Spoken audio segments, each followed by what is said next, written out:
Assalamualaikum warahmatullahi wabarakatuh. Perkenalkan, nama saya Ia Kirana Insani dari Program Studi Teknologi Rekayasa Otomasi Angkatan 2025 dengan 3 digit tim terakhir 030 dan saya berasal dari kelas B Praktikum.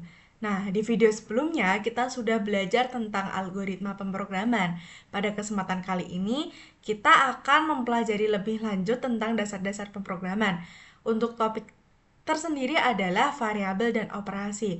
Nah, tanpa berlama-lama lagi, mari kita mulai videonya. Coba kita bayangkan sebuah lemari besar yang memiliki banyak laci. Kita ingin menyimpan berbagai barang di dalamnya. Untuk memudahkan kita bisa memberi nama pada laci tersebut, kemudian memasukkan barang-barang sesuai dengan nama yang tertera. Dengan demikian, kita bisa lebih mudah dan menghemat waktu ketika ingin mencari barang. Namun, apabila kita tidak melakukan hal tersebut, kemungkinan besar kita akan bingung dan lupa di mana letak barang yang kita butuhkan. Nah, konsep dari variabel mirip sekali dengan analogi laci tersebut.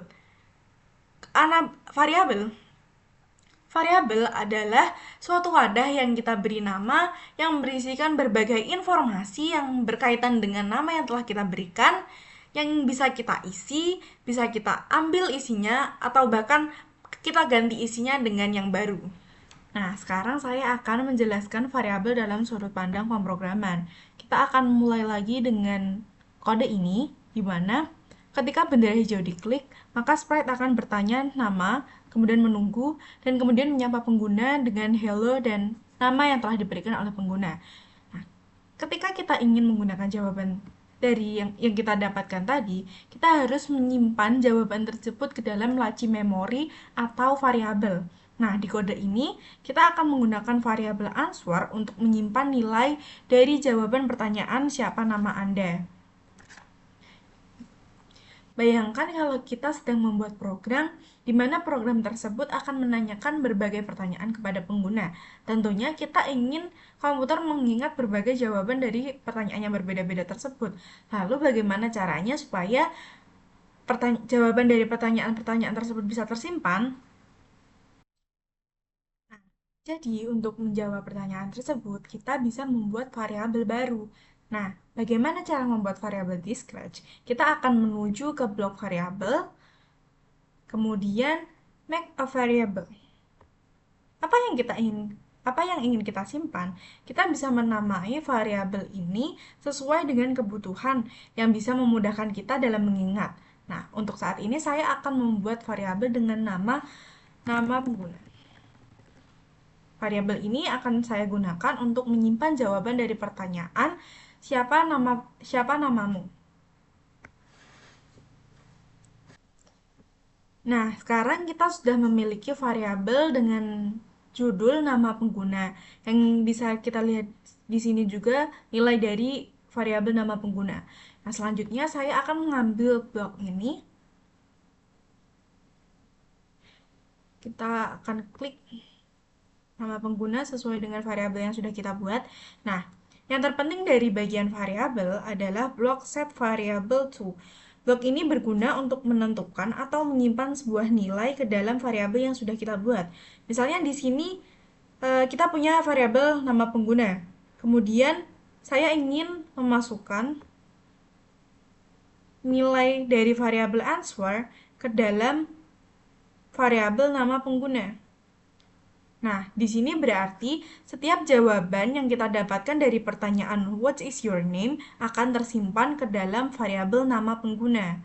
Saya akan ganti ini terlebih dahulu ke variabel nama pengguna. Nah, dengan begini kita bisa menggunakan nilai dari nama pengguna atau jawaban dari pertanyaan what is your name kapan saja dan kapanpun yang kita mau. Kita akan coba mengeksekusi program ini.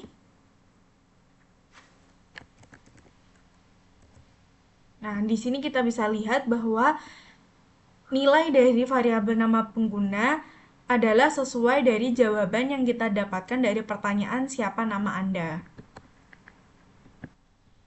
Nah, di sini saya akan membuat contoh lain dengan konsep yang sama. Jadi yang pertama saya akan menuju ke blok sensing, kemudian mengambil block S. Nah, di sini saya akan membuat pertanyaan, what is your favorite book?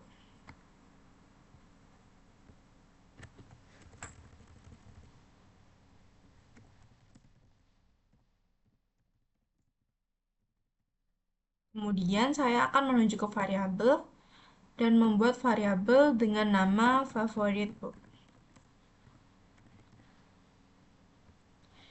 Nah, perlu diperhatikan teman-teman, ketika kita menamai suatu variabel, kita harus memberikan nama yang jelas.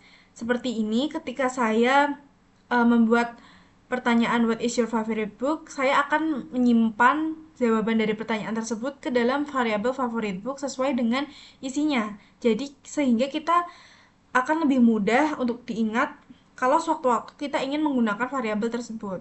Nah, kemudian kita ke set variable book to answer.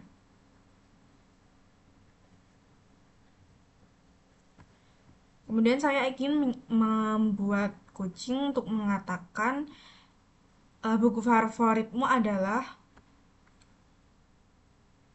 hingga saya ke bagian looks, kemudian mengambil blok say, kemudian ke blok operator, mengambil blok join, kemudian menulis your favorite book is, kemudian ke bagian variabel dan memasukkan variabel favorite book ke dalam. Kita akan coba mengeksekusi program ini. What is your name? What is your favorite book?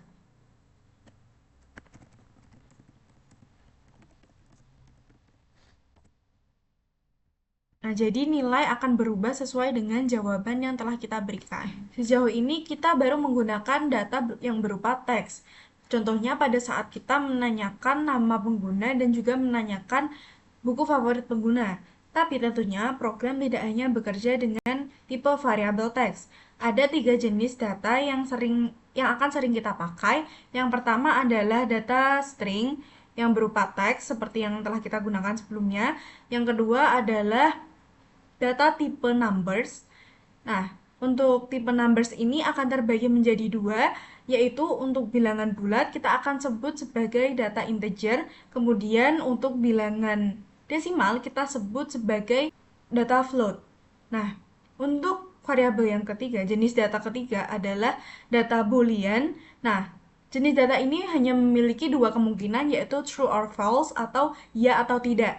Nah, untuk analoginya sendiri, ketika kita menanyakan contoh, apakah kamu memiliki sepeda? Pasti jawabannya hanya iya atau tidak.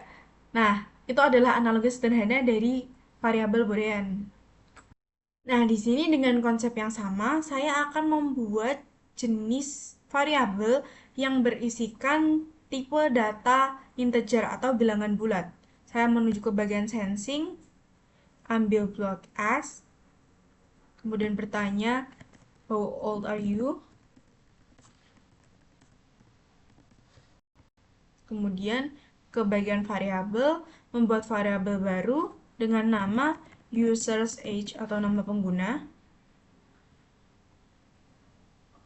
Kemudian kita ambil set variabel, kita atur ke variabel users age. Kemudian ke bagian sensing dan masukkan answer. Kemudian saya ingin membuat kucing berkata, kita ke bagian looks, ambil blok say, ke bagian operator, menggunakan blok join, dan saya akan mengetik you are. Kemudian saya akan memasukkan nilai dari variabel users age. Kita coba jalankan program ini.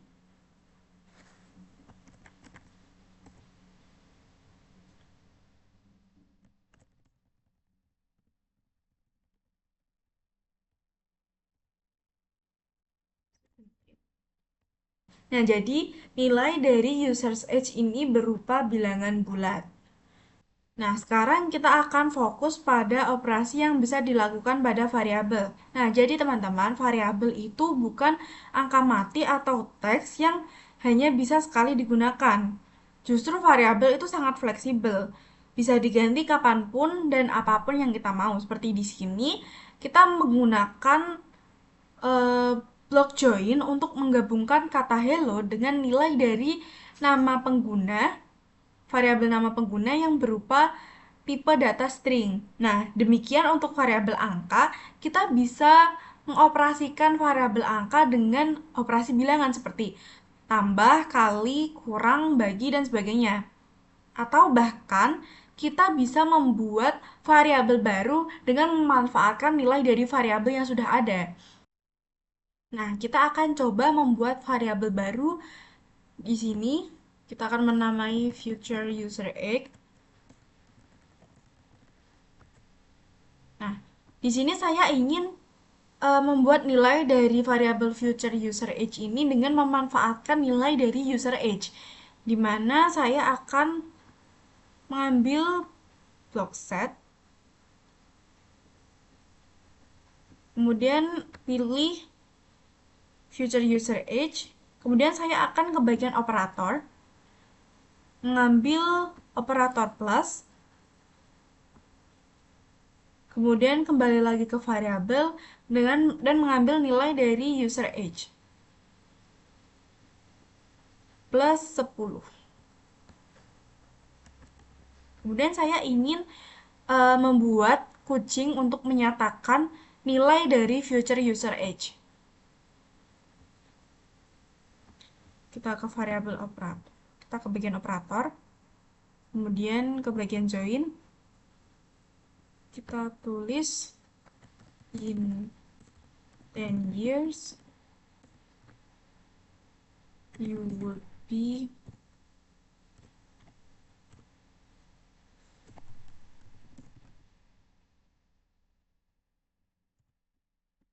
kemudian kita masukkan nilai dari future user age. Kita akan melihat bagaimana program ini dieksekusi.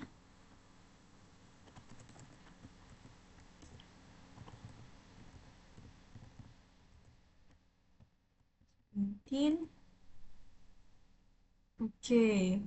Jadi nilai dari future user age ini adalah nilai dari user age ditambahkan dengan 10. Ulang. Nah, selanjutnya saya akan membuat variabel float, di mana float adalah nilai data yang berisikan bilangan desimal. Kita menuju ke variabel. Di sini saya akan membuat variabel yang menyatakan suhu. Jadi kita memberi nama temperature.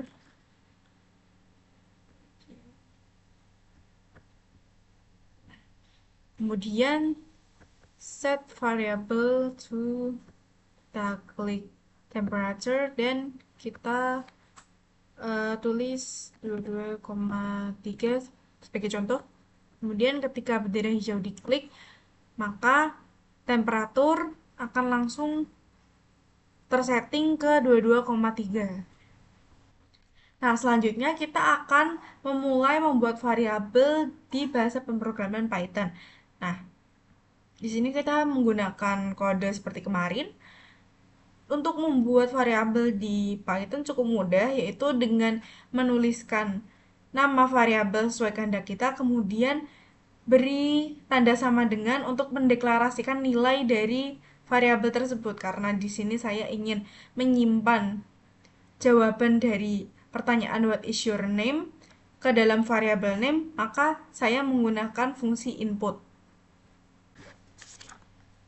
Nah, perlu diperhatikan di sini untuk urutan penulisan program itu sangat penting ya teman-teman, karena komputer akan mengeksekusi program kita secara berurutan. Nah, ketika kita mencoba membalik urutan dari kode ini, kita taruh di sebelum kita mendeklarasikan suatu variabel. Kita akan coba menjalankan program. Nah, maka akan terjadi error.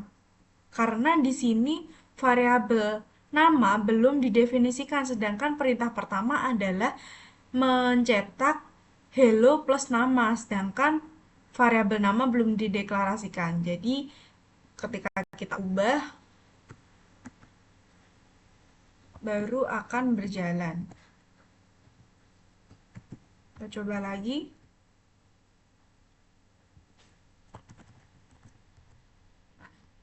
Beginilah. Nah, selanjutnya saya akan membuat berbagai variabel yang sudah saya buat di Scratch dan mengubahnya ke bahasa pemrograman Python.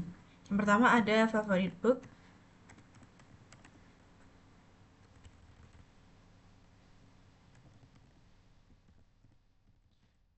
Nah, perlu diperhatikan teman-teman, ketika kita membuat variabel dengan dua kata yang berbeda, kita memerlukan underscore. Kita tidak bisa menggunakan spasi karena nantinya Python akan menganggap dua kata tersebut adalah dua fungsi yang berbeda. Jadi, kita mempunyai dua pilihan, yaitu yang pertama menggunakan underscore atau menggabungkan seperti ini. Tapi akan lebih mudah dibaca apabila kita menggunakan underscore.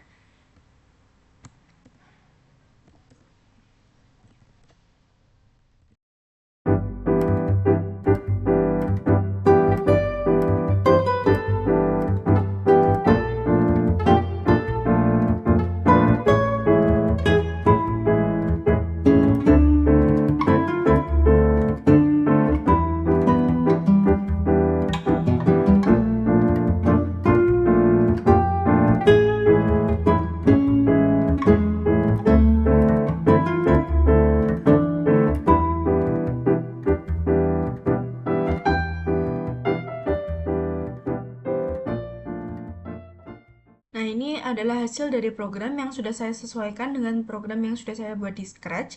Nah, untuk variabel temperatur ini sedikit berbeda karena ketika kita menambahkan tanda petik dan kemudian mengisi nilai dari temperatur ini dengan angka, dia akan menjadi tipe data string.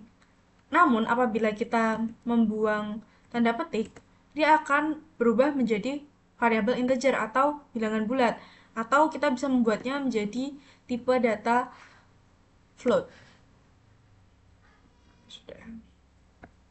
Kemudian saya akan mencoba untuk menjalankan program ini.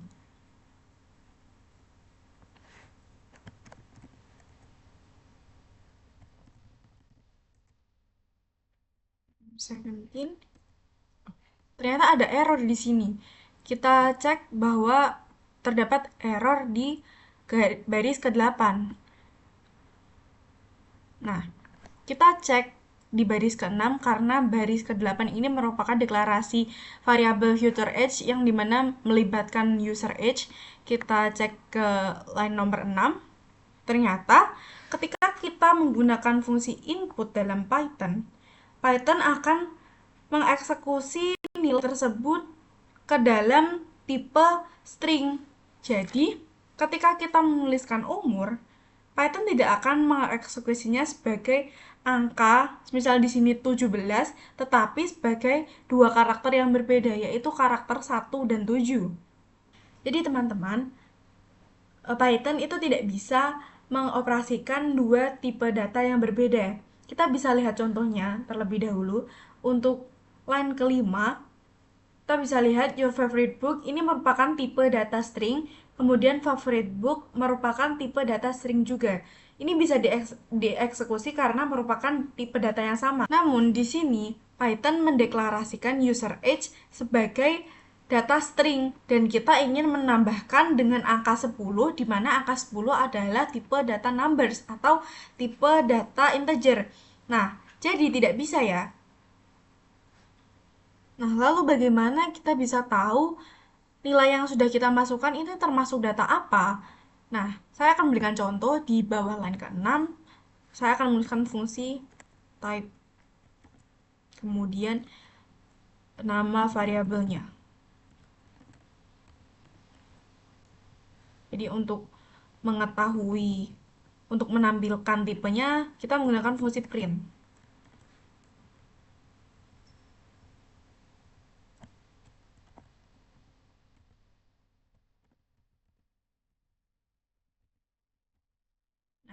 Di sini, ini terbaca sebagai kita akan menampilkan tipe dari variabel user age.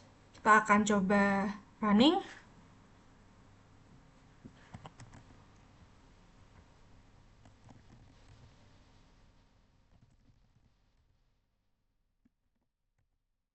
Di sini ditampilkan bahwa nilai dari user age adalah tipe data string. Nah, seperti yang kita tahu di awal tadi bahwa ketika dua jenis variabel yang berbeda digabungkan, dioperasikan, maka akan terjadi error. Maka itu adalah penyebab dari error di baris ke-9.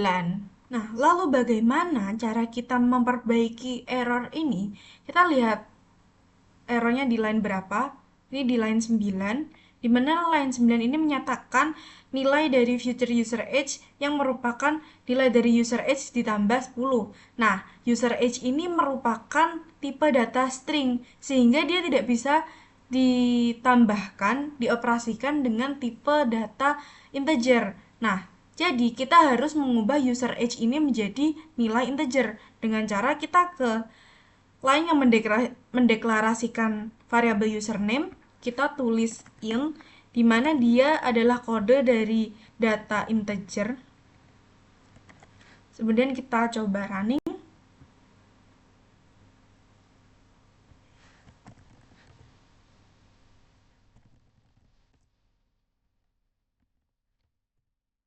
Oh, ternyata terdapat error lagi. Kita cek lagi errornya di line berapa.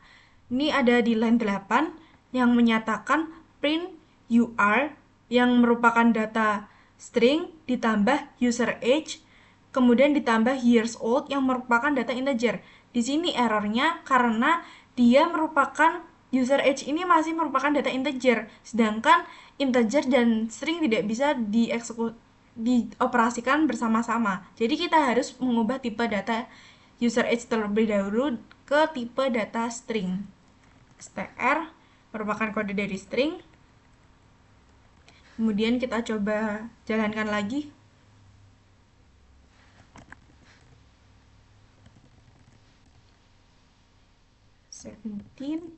Nah, ternyata ada error lagi. Kita cek ini errornya di line berapa.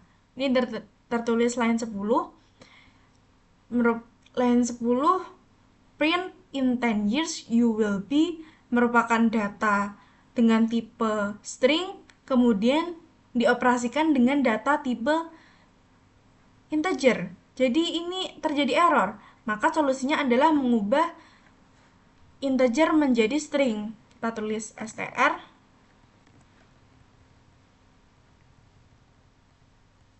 Dan tutup. Kita coba jalankan program ini.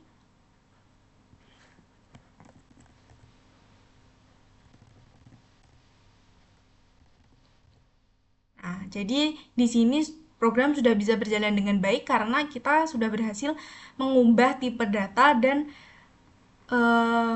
menyelaraskan tipe data sehingga programnya bisa dieksekusi oleh Python atau oleh komputer. Nah, sekarang saya akan memberikan sedikit tips yang dapat membantu teman-teman dalam membuat program, yaitu komentar. Komentar adalah catatan kecil yang kita tulis di program dengan tujuan supaya lebih mudah dipahami programnya. Nah, dengan komentar kita bisa menjelaskan apa tujuan dari program tersebut, menandai bagian-bagian tertentu, atau hanya sekedar menjadi pengingat bagi diri kita sendiri. Nah, manfaat dari komentar sendiri yang pertama adalah membuat debugging atau memperbaiki error itu dengan lebih mudah. Yang kedua adalah membuat program lebih mudah dibaca. Nah, untuk membuat komentar di Python cukup mudah, yaitu dengan menambahkan tanda hashtag, kemudian apapun yang ingin kita tulis di komentar. Nah, komentar ini juga mempermudah kita ketika ingin melakukan debugging, karena apabila kita ingin menonaktifkan satu baris, kita bisa menambahkan hashtag. Nah, otomatis garis yang ada tanda hashtagnya ini, pagarnya ini, kok Python tidak akan mengeksekusi baris tersebut. Nah, sedangkan di Scratch, cara untuk menambahkan komentar adalah dengan cara klik kanan kode yang ingin kita beri komentar, kemudian klik add comment, kemudian kita tulis apa saja yang ingin kita tulis. Nah, namun di Scratch bedanya adalah dia tidak bisa untuk menonaktifkan program. Kalau kita ingin menonaktifkan program, kita bisa dengan melepaskan atau memindahkan blok dari struktur utamanya. Nah, setelah mempelajari tipe-tipe variabel dan operasinya, sekarang saatnya kita melakukan sedikit tantangan, challenge, yaitu kita menanyakan dua angka yang berbeda kepada pengguna, kemudian menjumlahkan angka-angka tersebut. Nah, algoritma yang sudah kita buat adalah yang pertama bertanya kepada pengguna untuk nomor pertama, kemudian menyimpannya ke dalam suatu variabel, sama halnya dengan nomor kedua, kemudian menjumlahkan nomor pertama dan nomor kedua, dan yang terakhir adalah menampilkan jumlah dari uh, nomor pertama dan nomor kedua. Nah, seperti biasa kita akan mengeksekusi algoritma tersebut di dalam Scratch terlebih dahulu. Jadi yang pertama kita menuju ke library event, kemudian mengambil block when the green flag is clicked, kemudian ke bagian sensing, mengambil blok pertanyaan untuk menanyakan angka pertama kepada pengguna, kemudian ke bagian variabel, dan buat variabel nomor pertama.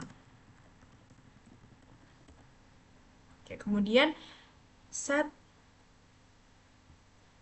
the first number to answer. Jadi kita menyimpan jawaban dari pertanyaan insert the first number ke dalam variabel the first number. Saya akan melakukan hal yang sama untuk angka kedua.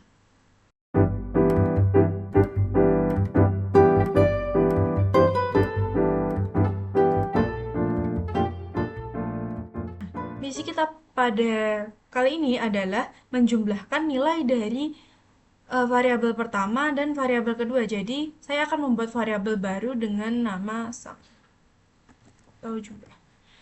Kemudian kita ambil set my variable. Kemudian klik sum. Kemudian kita ke bagian operator. Ambil blok jumlah. Kemudian ke bagian variabel. Jumlahkan the first number and the second number. Kemudian kita ingin membuat sprite mengatakan jumlah dari nomor pertama dan nomor kedua. Jadi kita ambil blok say, kemudian ke bagian variabel, dan masukkan sum, yaitu nilai dari nomor pertama ditambahkan nomor kedua. Kita akan coba eksekusi.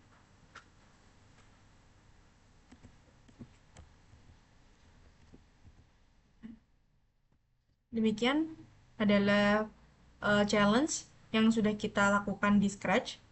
Selanjutnya kita akan mengeksekusi algoritma tersebut ke dalam bahasa pemrograman Python. Di sini saya sudah menyiapkan beberapa komentar untuk menandai langkah-langkah dari pembuatan program tersebut. Pertama, saya akan membuat variabel untuk nomor pertama.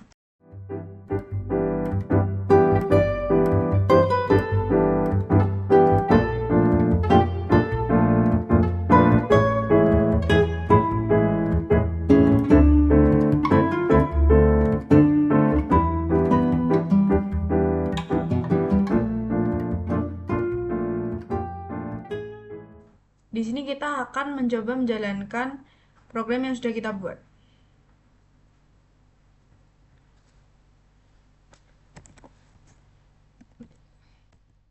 Di sini terpampang 4723 itu bukan hasil penjumlahan dari angka pertama dan angka kedua, melainkan karakter dari variabel pertama dan variabel kedua digabungkan.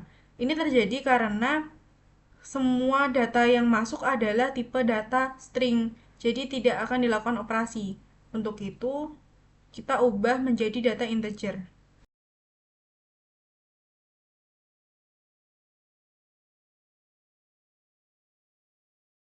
jalankan.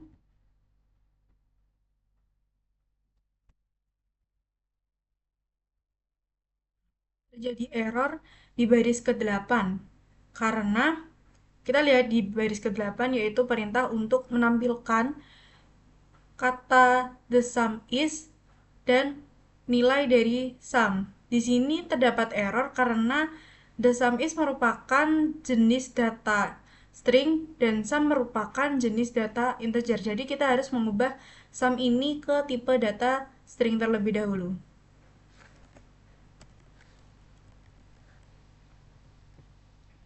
Kita coba jalankan.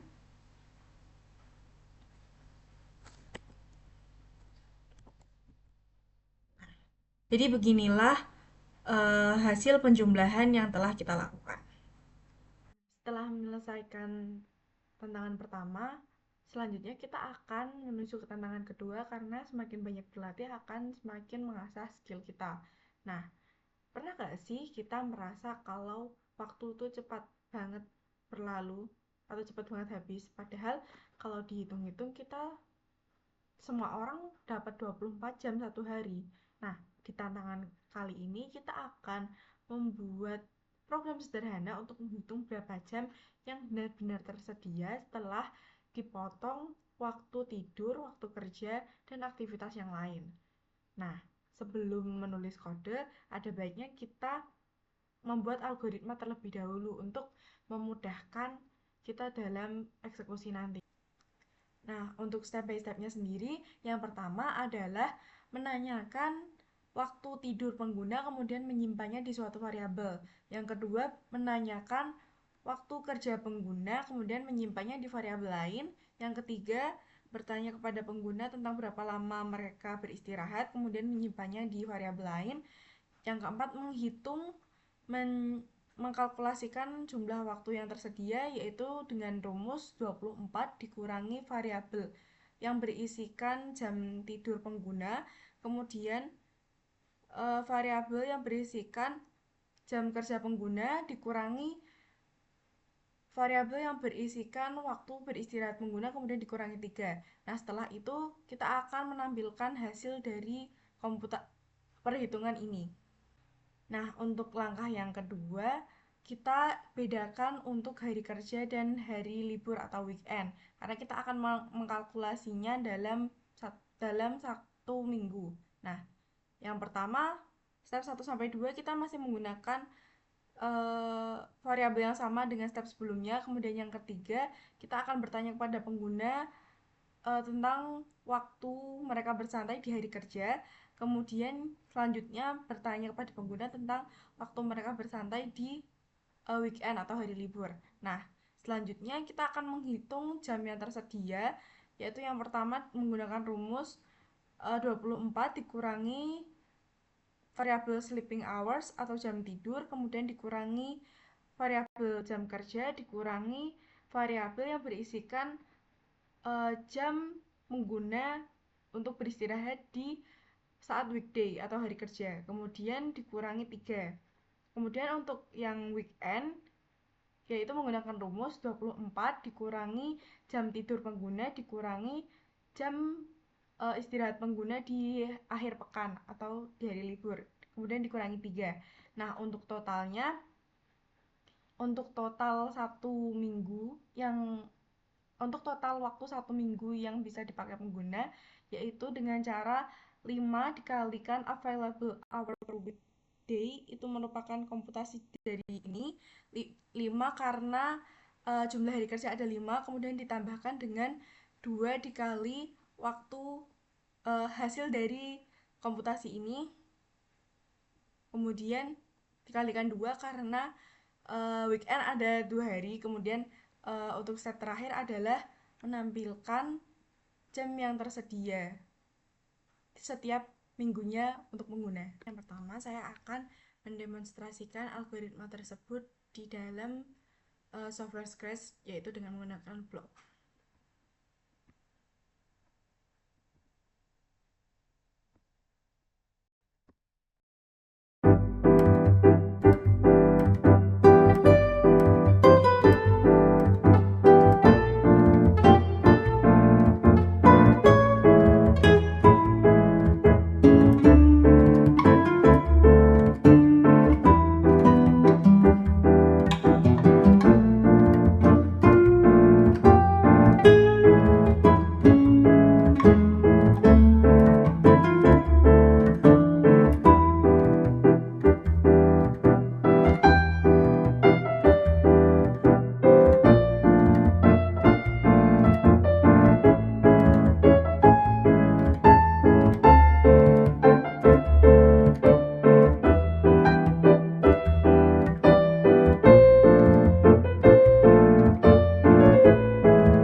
tampilan kode yang sudah kita buat tadi sesuai dengan algoritma, dan mari kita coba.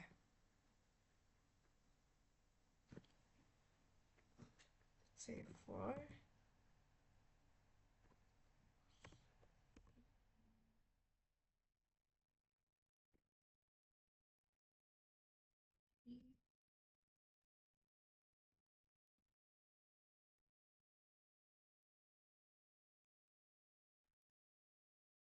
Nah, jadi beginilah program untuk menghitung jumlah kira-kira berapa waktu luang yang kita dapatkan dalam satu minggu dengan menggunakan Scratch. Selanjutnya kita akan melanjutkan dengan versi Python di Replit. Nah, selanjutnya saya akan mengimplementasikan algoritma yang telah kita buat tadi dengan bahasa pemrograman Python pada website Replit. Nah, mari kita mulai.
Nah, beginilah program yang telah kita sesuaikan dengan algoritma yang telah kita buat dan program yang telah kita buat di Scratch.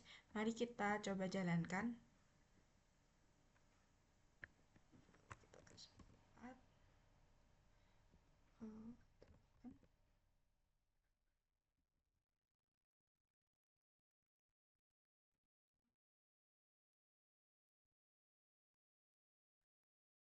Jadi beginilah hasil dari challenge yang telah kita buat sebelumnya. Nah, demikian yang dapat saya sampaikan pada video kali ini. Saya mohon maaf apabila terdapat kesalahan dalam berucap maupun bertindak. Terima kasih atas perhatiannya. Wassalamualaikum warahmatullahi wabarakatuh.